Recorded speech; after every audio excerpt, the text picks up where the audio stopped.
नमस्कार साथियों, बहुत बहुत स्वागत है आप सभी का आपके अपने परिवार VBR स्टडी में। कुछ किए बिना यूं ही जय जयकार नहीं होती और कोशिश करने वालों की कभी हार नहीं होती। जी हाँ, इन्हीं लाइनों के साथ एक बार फिर से हम उपस्थित हैं क्लास 10th की NCERT मैथ लेकर के। एक्सरसाइज चल रहा 3.5। आज ये पार्ट नंबर 10 है लीनियर इक्वेशन का। ध्यान से देखना साथियों, ये क्लास हिंदी और इंग्लिश दोनों मीडियम में होगी। तो अगर आपको इंग्लिश देख के थोड़ी घबराहट हो रही है तो बिल्कुल परेशान मत होना। चलिए, फर्स्ट क्वेश्चन हो चुका है। सेकंड क्वेश्चन का फर्स्ट पार्ट हम देखेंगे, उसके बाद जो उसमें बचा है उसको आप कर लेना घर से। ठीक, नहीं आएगा तो बताना। For which values of A and B will the following pair of linear equation have an infinite number of solution. देखो, पहले मतलब समझना, घबराना मत इंग्लिश देख के। कहने का ये मतलब है कि दिए गए इन जो समीकरण हैं इनके लिए ए और बी का कौन सा मान means which value of A and B, A और बी का कौन सा मान। आगे क्या कह रहा है, linear equation have an infinite number of solution, मतलब कौन से मान के लिए इन लीनियर इक्वेशन के अनंत क्या होंगे, हल होंगे। मतलब ए और बी का कौन सा मान रख दिया जाए इस समीकरण में कि इन दोनों समीकरणों के अनंत सोल्यूशन हो जाए, इनफाइनाइट सोल्यूशन हो जाए। यही करना है। जैसे कि अभी इसके पहले जो स्टूडेंट देखे थे उनको कुछ समझ में आ रहा होगा। हमने आपको ये बताया था कि जब A1 अपान B1 इक्वल B2 अपान C2, ऐसे कुछ पढ़ाया था कि नहीं? पढ़ाया था ना, A1 B1 C2 B2, यानी कि जब आपस में बराबर होते हैं तीनों तब अनंत सोल्यूशन होते हैं। इसको नोट कर लो जल्दी से, तो मैं आगे बताता हूँ। देखिए इसके लिए क्या होता है, अनंत सोल्यूशन के लिए सब बराबर होने चाहिए साथियों। ठीक है, A1 A2 B1 B2 और C1 C2 बराबर होने चाहिए, तभी अनंत सोल्यूशन होते हैं। तो हम बराबर करके आपको दिखा देते हैं। ये देखो, इधर देखना पहले, ये एक इक्वेशन है, पहला है, ये दूसरा है, याद रखना। जैसे उधर कंपेयर करते थे वैसे करोगे। तो यहाँ पर निकालोगे साथियों, यहाँ से A1, तो A1 बराबर 2 है। B1 निकालो, इसमें से B1 इसमें से 3 है। क्या है? 3 है, याद रखना, भूलना मत बिल्कुल। B1 क्या है? 3 है। C1 क्या है? देखो ये है ना, माइनस का 7 होगा, चूंकि उधर है बराबर के, इधर आएगा तो माइनस हो जाएगा। इसमें चलोगे तो क्या होगा आगे, गौर फरमाना थोड़ा। यक्स है, और यानी कि ये A2 की जगह पे क्या है, A माइनस बी, और ये B2 की जगह पे क्या है, A प्लस बी। ओके, ठीक। और C2 की जगह पर क्या है, ये पूरा जितना परपंच है ना इधर साइड, ये सब C2 की जगह पर है। इधर आएगा तो माइनस में हो जाएगा, यानी कि ये माइनस में 3A धन B माइनस का 2। क्या लिखा मैंने, 3A प्लस बी माइनस का 2, ये है C2 का मान। यानी ये सब आ गए ना। ओके, बहुत अच्छे। अब हम क्या करेंगे, जो पीछे करते आए वही सब करेंगे। A1 B1 A2 B2 C1 C2 निकालेंगे। देखना, चलिए, A1 अपान A2 इक्वल B1 अपान B2 इक्वल क्या है, C1 अपान C2। ये होने चाहिए, लेकिन इसको हम बाद में लिखेंगे। पहले मान तो रख लेते हैं, नहीं तो हमें तो अभी मालूम भी नहीं है, पता भी तो नहीं ना क्या आया। चलो, A1 का मान A माइनस बी, और A2 यानी A2 कहाँ है भाई, ओ A1 2 है, A2 A माइनस बी है। यही सब तो ध्यान रखना है यार, ठीक ना, यही सब ध्यान रखना है। A1 2 है, A2 A माइनस बी है, ये हो गया A1 अपान A2। अब B1 अपान B2 निकालो, तो B1 3 है।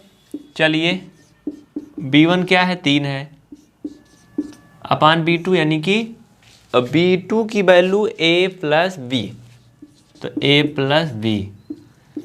C1 अपान C2, C1 का मान देखो यहाँ से -7 है, और C2 का मान ये पूरा जंजाल है, तो -7, और ये पूरा जंजाल में क्या है, 3A प्लस बी। इसको थोड़ा बड़ा सा मैं लिख देता हूँ, आप साथ साथ में नोट करते चलना, क्योंकि मैं हिलता डोलता रहता हूँ, है ना। तो ये 3a + b माइनस का 7। देखो ये पूरी कहानी हो गई। इतना आप नोट कर लो, तब मैं आपको एक और हिस्सा बताता हूँ इसका महत्वपूर्ण। ठीक ना, हो गया ना इतना?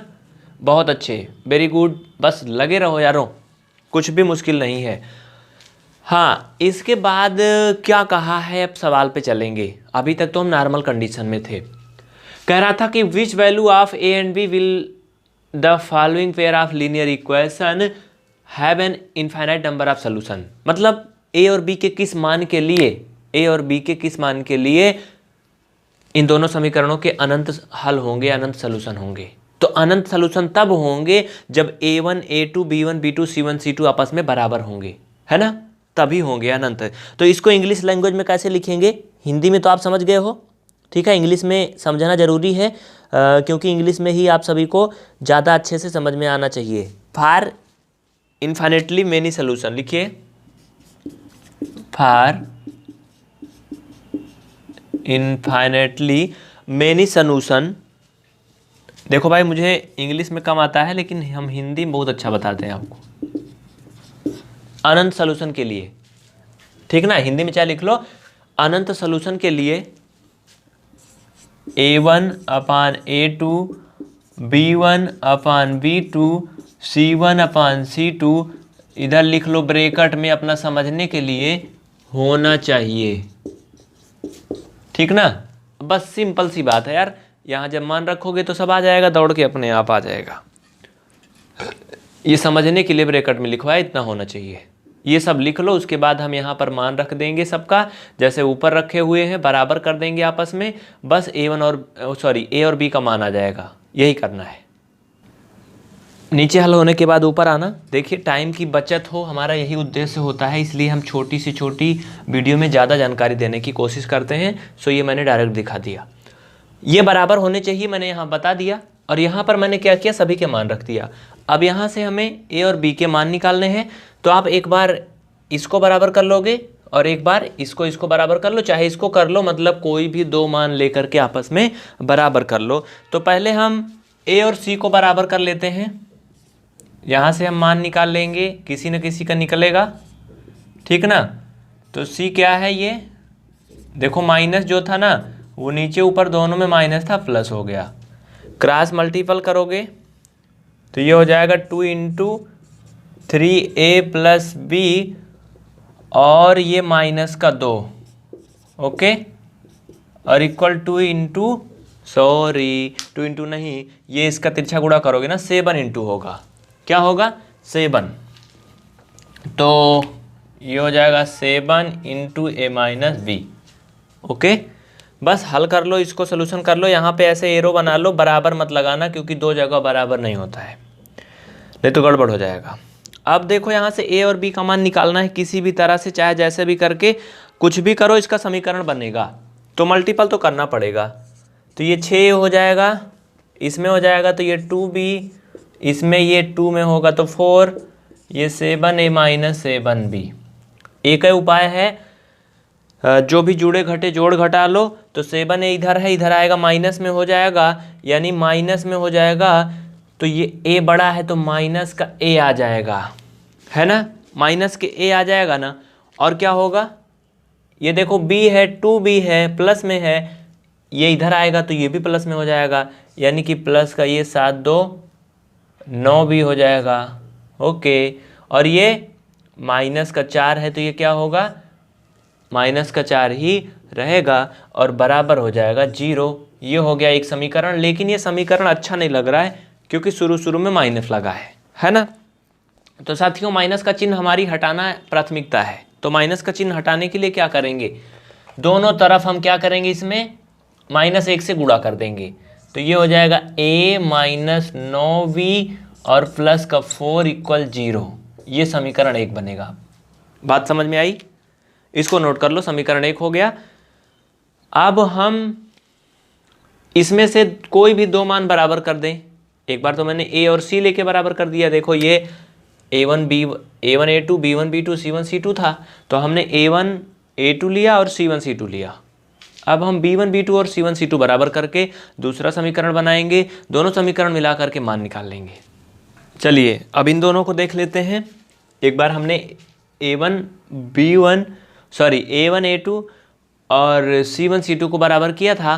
अब A1 A2 और B1 B2 को बराबर करके यहाँ से दूसरा समीकरण बना लेंगे, ठीक ना। तो दूसरा समीकरण देखना यहाँ से कैसे बनता है। क्रॉस मल्टीपल करोगे तो 2A और इसमें करोगे तो ये 2B इक्वल ये 3A माइनस का 3B। हल कर लो, एक समीकरण बनेगा। उधर से 3A इधर आएगा तो माइनस में हो जाएगा, यानी कि घट जाएगा तो माइनस का A। और देखो यार ये इधर आएगा तो प्लस में होगा और प्लस का 5B इक्वल 0 हो जाएगा। ये देखो इक्वेशन नंबर सेकंड बन गया। दोनों कितने आसान बने हैं ना। देखो इसका A बराबर है और क्या है, उसका भी A बराबर है। दोनों समीकरण का देखो एक पद ऑलरेडी बराबर है ना। तो क्या करोगे अब आप इसमें, अब इसमें आप एक काम कर सकते हो। सबसे पहले तो इसका A आगे माइनस, इसको हटा दो, अच्छा नहीं लग रहा है। किसी भी समीकरण में अगर ऐसी स्थिति बनती है तो आप इसमें -1 से गुणा कर दो, जिससे पहले शुरू वाला प्लस हो जाए, ठीक ना। तो -1 से गुणा करोगे तो ये प्लस हो जाएगा, ये माइनस का 5 भी हो जाएगा इक्वल का 0।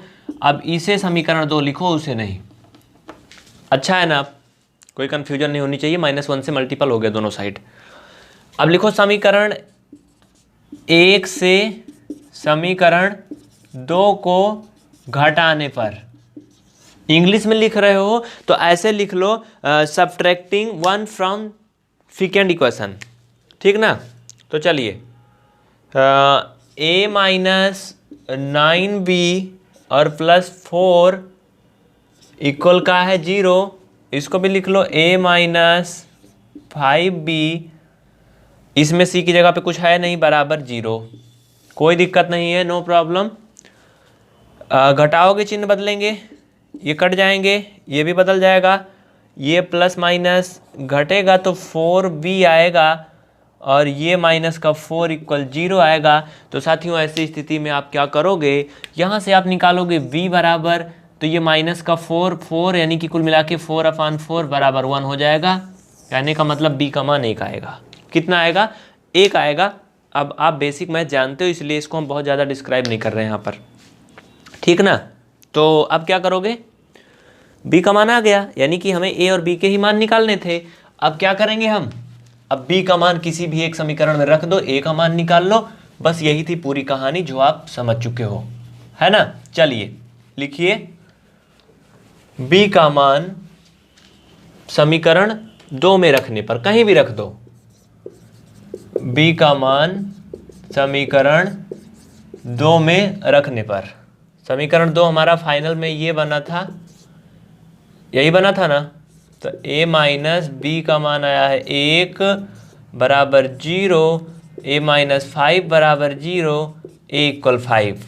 अब आप लिख सकते हो, अतः A बराबर 5 और B बराबर 1 के लिए इन समीकरण के अनंत हल होंगे, ठीक ना। लिख लेना, A बराबर 5 और B बराबर 1 के लिए इन समीकरण के अनंत हल होंगे।